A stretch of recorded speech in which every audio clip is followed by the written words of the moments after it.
শাহাদতের প্রকার 56টা। আমি আগেও বলছি, এখনো বলতেছি।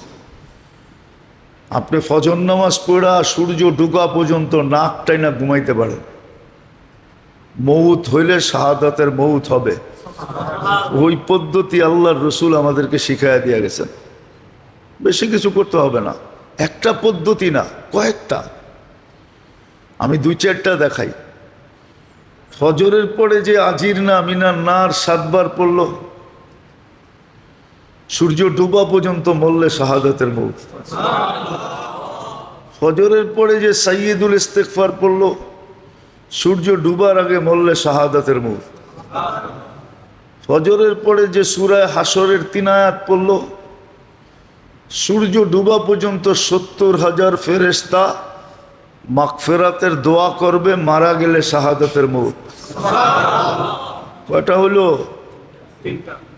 চতুর্থ।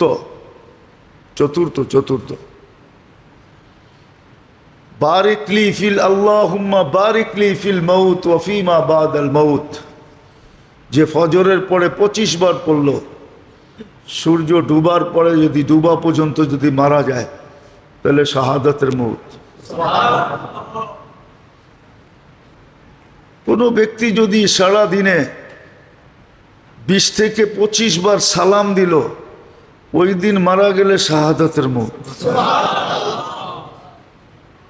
সবটি করতে পারলে তো সোনায় সোহাগা, একটাও যদি করতে পারে তারপরে এনাফ। আবার মাগরিবের পরে করলে ফজর পর্যন্ত। এরকম শাহাদাতের মৌত পাওয়ার বা শাহাদাতের মর্যাদা পাওয়া এই উম্মতের জন্য 56টা গেট, যেটা দিয়ে ঢুকবে শাহাদাতের মর্যাদা। এই জন্য 5 ওয়াক্ত নামাজি যখন জান্নাতে যাবে, সারা জীবন 5 ওয়াক্তের ফজিলত, 5 ওয়াক্তের গিফট পাইতে থাকবে, গিফট, পুরস্কার। প্রতি ওয়াক্তে তার জান্নাতে পুরস্কার যাবে। ফেরেশতা বইলা কয়া দিবে, এটা ফজরের, এটা জোহরের, এটা আসরের, এটা মাগরিবের, এটা এশার, এটা আওয়াবিন, এটা চাষ, এটা এশরাক, এটা তাহাজ্জুদ। বইলা গিফট দিবে, সারা জীবন দিতে থাকবে। আর একই আইটেম দিবে না, প্রতিদিন আইটেম চেঞ্জ হবে, চিরদিন পেতে থাকবে। আর যারা শুক্রবারে আসে, ওরা শুক্রবারে পাবে খালি, বাকি ওয়াক্তে পাবে না। খালি তাকায় তাকায় দেখবে। 5 ওয়াক্ত নামাজ যে পড়লো, কোরআনে হাত দিয়া বলা যায়, কুঠি কসম খায়া বলা যায়, সে 24 ঘন্টা সুরক্ষা করল। 24 ঘন্টা ইবাদত, 24 ঘন্টা সে ইবাদতে কাটাইল। 5 ওয়াক্ত নামাজ যে বা জমাত পড়ল। যেই নারী পুরুষ নারীরা ঘরে 5 ওয়াক্ত নামাজ গুরুত্ব সহকারে ওয়াক্ত হওয়ার সাথে সাথে পড়ল, সে যেন 24 ঘন্টা ইবাদত করল। বাকি তো রইল 5 ওয়াক্ত নামাজ, গুনাহ কাছেই আসতে দিবে না। যদি আইসও গেল তাইলে এটার দাগ গায়ে থাকতে দিবে না। প্রথম তো গুনাহই কাছে আসতে দিবে না, দ্বিতীয় গুনাহ যদি হয়েও গেল তো এটার দাগ তার আমলনামায় থাকতে দিবে না। আর সলাতু ইলা সলাতি কাফারা, আরো আছে, আরো এরকম ডর্জনকে ডর্জন আছে আমল, যেটা করলে 24 ঘন্টা সুরক্ষিত হয়ে যায়, যেটা করলে জীবন সুরক্ষিত হয়ে যায়। জীবন, আগেও বলছিলাম, এখনো বলতেছি, এই উম্মতের স্বাভাবিক মৌত আল্লাহ পছন্দ করে না। এই উম্মত স্বাভাবিকভাবে মরুক, এটা আল্লাহ চায় না। এই জন্য এই উম্মতের শাহাদতের পরিধি বাড়ায়া দিছেন। কোন উম্মতের ভিতরে শাহাদতের পরিধি ছিল কি ছিল না আমার জানা নাই, কিন্তু উম্মতে মুহাম্মদীর শাহাদতের পরিধি পরিধি বোঝেন তো, প্রকার বোঝেন তো, প্রকার বোঝেন তো, যেটা দিয়ে ঢুকবে শাহাদাতের মর্যাদা। এই জন্য সাধারণ মৌত আল্লাহ পছন্দ করেন না।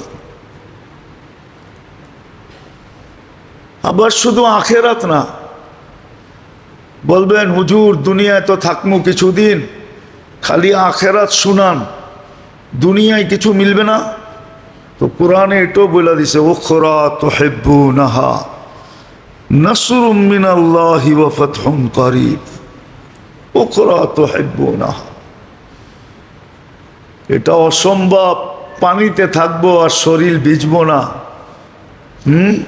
কি পানিতে থাকবো আর শরীর কি কোন রেনকোটের ভিতর দিয়া এক ফোঁটা হইলো গায়ে লাগবো, ঠিক না? রেনকোট চিনেন, বৃষ্টির মধ্যে পড়ে না, তারপরে দুই এক ফোঁটা শরীরে লাগে না, লাগে না? তা আল্লাহ বলে দুনিয়ায় থাকবা আর দুনিয়া দরকার হবে না, হবে তো সুসংবাদ শোনায় দিছে উখরা তুহিব্বুনাহা নাসরুম মিনাল্লাহি ওয়া ফাতহুন করিব, দুনিয়াও দিব।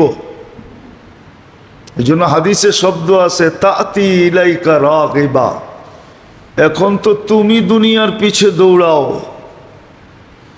দুনিয়াকে ধরার জন্য তুমি সারা দিন রাত দৌড়াইতে থাকো। কিছু লোক আছে দুনিয়া ওদের পিছে দৌড়ায়, দুনিয়া দুনিয়া ওরা দুনিয়ার পিছে দৌড়ায় না, দুনিয়া ওদের পিছে দৌড়ায়। আজকে তো আমরা দুনিয়া ধরার লেগে দৌড় দিতেছি, দৌড় দৌড় দৌড়, দুনিয়া ধরার লেগা, দুনিয়া পাওয়ার জন্য। অথচ দুনিয়া কামানের পদ্ধতি দিছিলেন আল্লাহ এই উম্মতকে, উম্মত ওই পদ্ধতি মানতে রাজি না, আল্লাহর দেওয়া পদ্ধতি মানতে সব বাটপাড়ি করতে রাজি। বাটপাড়ি করতে রাজি, বাটপাড়ি করতে রাজি, বাটপাড়ি করে। অথচ আল্লাহ পদ্ধতি দিছিলেন, রিজিক মানুষ 4 ভাগে কামায়, কয় ভাগে? রিজিক কামানের দুনিয়ায় পদ্ধতি সিস্টেম কয়টা? 4টা। প্রথম পদ্ধতি হলো 9-6 করে কামানো, রিস্ক বিজ জিল্লা, এটাকে বলে রিস্ক বিজ জিল্লা। 9-6 করে কামায়, কি 9-6 বোঝেন? এটা মনে হয় বোঝেন না, বোঝেন? কাউকে দিলে 6-এর 9 বানায় দেয়, আর কারোর থেকে নিলে 9-এর 6 বানায় নেয়। এটার নাম হলো কি 9। আরেকটা হলো রিজিক মেহনতের দ্বারা কামায়, শ্রমের দ্বারা। শ্রম বলতে চাকরি, দিন মজদুরি, অটো শটো রিক্সা টিক্সা, মানে দেহটারে খাটায় কামায়। আরেকটা হলো রিস্ক বিল ইন্তেজার, তৃতীয়। এটা হলো এগ্রিকালচার, ব্যবসায়ী। এগ্রিকালচার ফসলওয়ালারা ফসল লাগায় অপেক্ষা করে, আল্লাহ কি দেয়? বাম্পার দেয়। বাম্পার বুঝেন? আবার গাড়ির বাম্পার বুঝেন না? তো এইবার ফলন বাম্পার হয়েছে, ঠিক না? এটা হলো রিস্কুল ইন্তেজার, এটা হলো সব এগ্রিকালচার, ফার্মার বলে যাদেরকে, ফার্ম করে বসে থাকে। এটা হলো শিল্পপতিরা, মাল বানায়া বসে থাকে। তৃতীয় হইল ব্যবসায়ীরা, দোকান খুলে বসে থাকে। এই 3 ভাবে। চতুর্থ আরেকটা ভাব আছে, ওটাকে বলে তাকওয়া। আর রিস্ক বিত তাকওয়া, ওয়া মান ইয়াত্তাকিল্লাহ ইয়াজআল লাহু মাখরাজা। এটা কেউ অর্জন করতে রাজি না, তাকওয়া দিয়ে রিজিক কামাইতে রাজি না। অথচ গ্যারান্টি ছিল, বাকি 3টাতে গ্যারান্টি নাই, এটাতে গ্যারান্টি ছিল। ওয়া মান ইয়াত্তাকিল্লাহু ومن يتق الله يجعل له مخرجا ويرزقه من حيث لا يحتسب। ধারণা অতীত রিজিক দিবে মুত্তাকিকে, যে তাকওয়া অর্জন করবে। কিন্তু এইভাবে এটা ছিলই আমাদের জন্য, উম্মতে মুহাম্মদীর জন্য ছিল এটা। উম্মতে মুহাম্মদীর জন্য ছিল, হ্যাঁ, উম্মতে মুহাম্মদীর জন্য ছিল এটা। দেশে পুষ্কুনি খোদাই করবে, পুষ্কুনি কাটবে, নিজের জমিনে কাটতে যায় দেখে ভিতরে এত ধন লুকানো, উঠাইছে, ওটা বেচলে কয়েক যুগ চলতে পারবো। আল্লাহ বলে তোমাদেরকে এরকম রিজিক দেওয়ার ইচ্ছা ছিল আমার। বাকি তিনটা উম্মতের মুহাম্মদীর জন্য না, বাকি তিনটা অন্য লোক। 600 কোটি মানুষের জন্য ছিল তিনটা, জিল্লা, মেহনা, ইন্তেদার। এই তিনটা ছিল 600 কোটির জন্য। আর উম্মতে মুহাম্মদীর জন্য ছিল তাকওয়ার রিজিক, তাকওয়া অর্জন করবে। খোদাই করতে যাবে কুয়া, দেখবো বাইরে আসছে ভান্ডার। দেখেন না, টিউবওয়েল গাড়তে গেছে, দেহে গ্যাস ওঠে, কি গ্যাস উঠলে কি কি টাকা আর টাকা, ঠিক না? হ্যাঁ, কিছু তো দিবই সরকার, আমার জমিনতে উঠাইব, কিছু দিব না? একোয়ার করতে যেয়ে তো কিছু দিব, ঠিক না? দিব না, দিব না? দেখা যায় বইটা দিয়ে আমার বয়স পার হয়ে যাবে। মুসলমানের জন্য, উম্মতে মুহাম্মদীর জন্য ছিল চতুর্থটা। এই জন্য তো আলী রাদিয়াল্লাহু তাআলা আনহু বলছিলেন, রাদিনা কিসমাতাল জব্বার ফিনা, আল্লাহর বন্টনে আমরা খুশি খুশি খুশি খুশি। আমার ঘরে তাকওয়ার রিজিক দিছে, আর বাকি দুনিয়ারে বলছে খাওয়ানোর পর্যন্ত সময় নেই। জান টানতো না, খালি যুবকরা আজে বাজে জিনিস দেখে, এখন দেখে খালি খেলা, আর এরপরে দেখবো খালি আজে বাজে, বালা জিনিস দেখে না। হংকং যান, হংকং যান, নাইলে নেটে দেখো, হংকংয়ের মানুষের ঘুমানোরও সময় নেই, খাওয়ানোরও সময় নেই। ওরা গাড়িতে বইয়া ঘুমায় আর গাড়িতে বইয়া বই খায়। কেননা যাইতে যাইতে আবার অফিসে আসার সময় হয়ে যাবে। তাইওয়ান, হংকং, জাপান, এই জন্য জাপানে দেখবেন ট্রেনে উঠলে সব ঘুমায়। আমি তো হাক্কা বাক্কা খেয়ে গেছি 2 বার যায়, উঠলে কোনো আওয়াজ নাই, সব দেহি চোখ বন্ধ করে ঘুমায়। মোবাইল তো ওরা আওয়াজ দিয়া চালায় না, ভাইব্রেশন দিয়া চালায়। ওই দেশের সভ্যতা আমাদের দেশের মতন না। চায়না মোবাইল বানায় আনছে, এইখানে রিং হইলে বরিশালতে শোনা যায়, ঠিক না?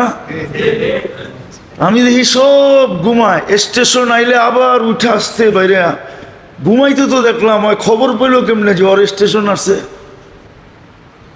ওগুলো জিগাইলে কয় খামিসামা মানিলে আবাদত, জাপানি ভাষায় কয় কামুই বলে খমিসামা, কামুই আবাদত। ওই যে কয় না, আমাদের দেশেও কিছু লোক আছে কয় কর্মই ধর্ম, ধর্ম বলে কর্ম। এটা কোনো কথা হইল? কোন যুক্তিতে হইল? আমারে বুঝান, যুক্তি তো হইব। আমারে কি কর্ম বানাইছে না আর কেউ বানাইছে? আল্লাহ বানাইছে। তাহলে কর্মই ধর্ম হয় কি করে? তো আল্লাহ 3টা দিছিলেন অন্যের জন্য, আর একটা দিছিলেন শুধু আমাদের জন্য, তাকওয়া। তাকওয়া দিয়ে রিজিক নিতে চায় না, রিজিক নিতে চায় বাকি 3 ভাবে। হায় হায় হায়। তো যেটা বুঝাইতেছিলাম, সময়ের মূল্যায়ন করলে আমি ওইখানে কামিয়াব হব। আর মূল্যায়ন কিভাবে হবে? আমাকে শিখতে হবে, আলেম ওলামার কাছে যেয়ে শিখতে হবে। আসল প্রবাদ বাক্যটা এইখানের জন্য বানানো হয়েছিল। বড় যদি হতে চাও ছোট হও আগে। কিন্তু এটা দুনিয়ার মধ্যে ফিট করে দিছে আমাগো বুদ্ধিজীবীরা, শিক্ষিতরা এটা দুনিয়ার ভিতরে ফিট করছে, দুনিয়ার উপরে। আসলে দুনিয়ার জন্য এই প্রবাদ বাক্যটা ছিল না। যদিও আলেমদেরকে আমরা আলেম মনে করি না, শিক্ষিত মনে করি না। আমার সমাজ দিনই আলেমদেরকে, যারা দিনই কোরআন হাদিসের শিক্ষায় শিক্ষিত, ওদেরকে শিক্ষিত ভাবতে রাজি না। ওদেরকে শিক্ষিত ভাবতে রাজি না, ভাবে জেনারেল শিক্ষা। অথচ ওর ডিকশনারি যদি ওরে খুইলা দেই, আর যদি বলি জেনারেলের অর্থ কি বাংলায়, তো সাধারণ লয়া কোনোদিন গৌরব করা যায় কিনা? হ্যাঁ হ্যাঁ, তাহলে তো তৃতীয় লিঙ্গ গৌরব করতে পারে যে আমার চেয়ে রূপসী কে আছে। বাকিটি কইলাম না, ঠিক না? কি আমিও তো শাড়ি পরছি, আমিও তো সালোয়ার কামিজ পরছি, ঠিক না? কিন্তু ওর তো লিঙ্গই নাই। আমার সমাজ হলো এরকম। অথচ ওর ডিকশনারিতে লেখা কেমন সুন্দর করে রাখা, জেনারেল শিক্ষা মানে ইংরেজিতে কইছে তো মনে হয় যে বিশাল কিছু একটা কয়া লেছে। ইংরেজিতে কইছে তো মনে হয় কোনো গুরুত্বপূর্ণ বিষয় কইছে, ঠিক না? আমরা দেখি না উর্দুতে বয়ান করলে কান পাইতে শুনে, কেন উর্দুতে করতেছে তো কোনো কঠিন কথা কইতেছে, ঠিক না? আর আমি যে বাংলায় কইতেছি জেনারেল নলেজ মানে শিক্ষা, জেনারেল মানে সাধারণ। এটা হলে গৌরব করে। বাপ কি এক একজনের টাই সাই সুট মুট, ঠিক না? অথচ সাধারণ শিক্ষা কি? সাধারণ আলেমদের মূল্য নাই, এই জন্য শিখে না। তো আপনারা শিখেন না কেন জানেন? রাগ তো হয়ে যাবেন, বলবো আবার রাগ হয়ে যাবেন, এটা নিয়েও তো আবার টিকটক শুরু হয়ে গেছে। হ্যাঁ,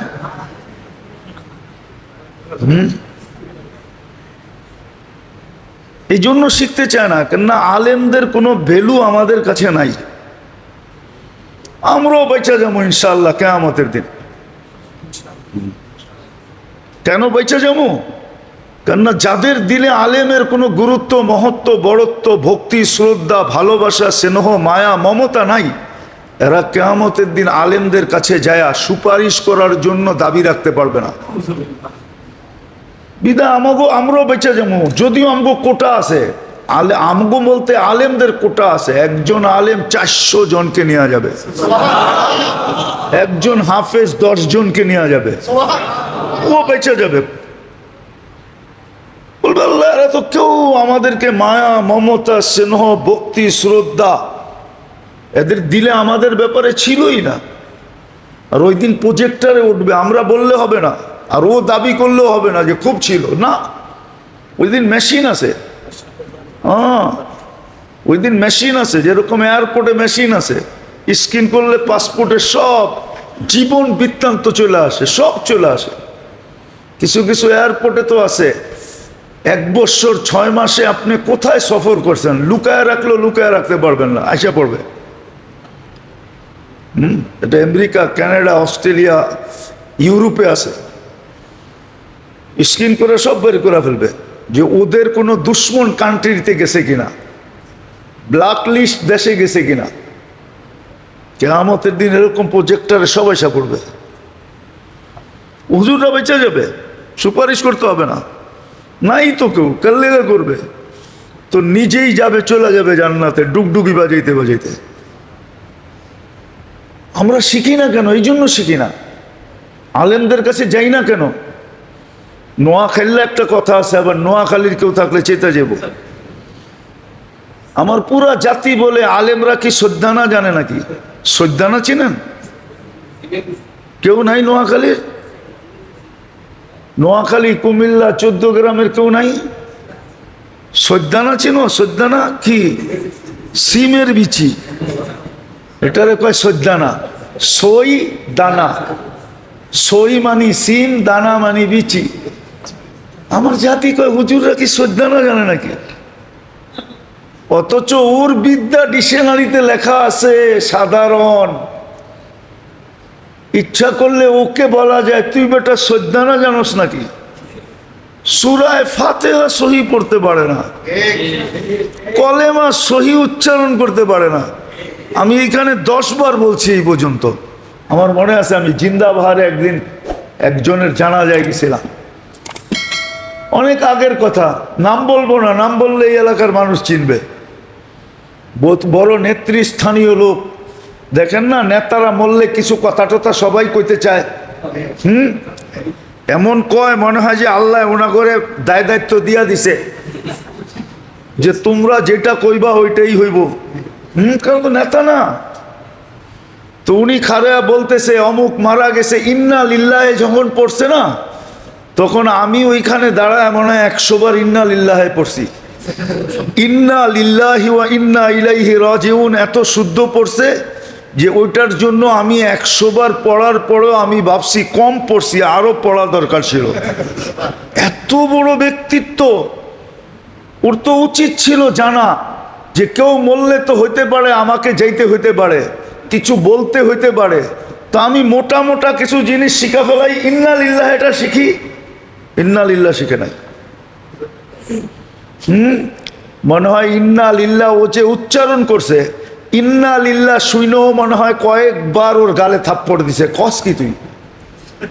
যেমন হাদিসে আছে রুব্বা কারিন ওয়াল কুরআনু ইয়ালআনহু, বহুত কোরআন পড়নেওয়ালা আছে, কোরআন ওকে লানত করে যে তোকে আমাকে পড়তে বলছে কে, তুই পড়স কেন?